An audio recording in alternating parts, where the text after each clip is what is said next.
కాబట్టి మనం చాలా వాక్యంలోనికి లోతుగా తెలుసుకున్నప్పుడు మాత్రమే ఆత్మ కలిగించే ఐక్యతను మనము కాపాడుకునే ఉంటుందని మరి దేవుడు మన జార్జి బదులు మాతో పాటే బైబిల్ ట్రైనింగ్ 3 సంవత్సరాలైనా నేర్చుకొని ఆయన మరి ఇమ్మానుయేలు మేము 12 మంది నేర్చుకొని మాతో పాటు ఒక గ్రాడ్యుయేషన్ జరిగించుకొని మంచి మరి సాత్వికమైన మనసు తగ్గింపు గల వాడు కాబట్టి కొన్ని ఆయన కూడా అడ్డంకు ఎదురు అన్ని వచ్చినా కూడా అన్నిటినీ తాల్చుకొని ఓర్చుకొని ఎంతో ముందరికి కొనసాగేవాడు జార్జి అన్నయ్య.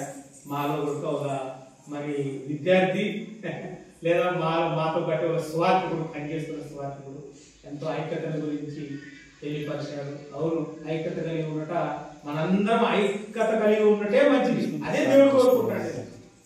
చీలిపోవటం ఇష్టం లేదు. ఐక్యత కలిగి ఉన్నామంటే చీల్ చేసి ఎవరు చీల్ చేస్తాడనేది ఎవరు తెలుస్తుందమ్మా? చీల్ చేసేది ఎవరు తెలుస్తుంది? నేనంట నేను బాగా ఐక్యత ఉన్నానని నేనంట. దేవుడు అంటే అదే చీల్ చేసి నువ్వేరా ఆయన.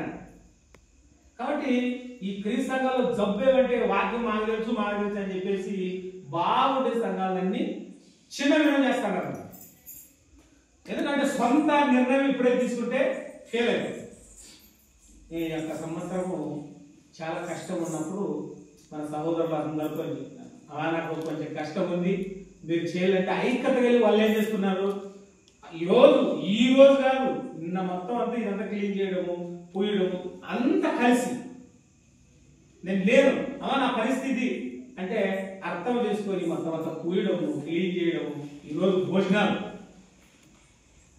అంటే ఐక్యత ఎప్పుడైతే లేదో నువ్వు నేను అన్నావో ఏది జరగదు. సంఘంలో పని జరగదు, సువార్త పని కూడా కాబోతుంది.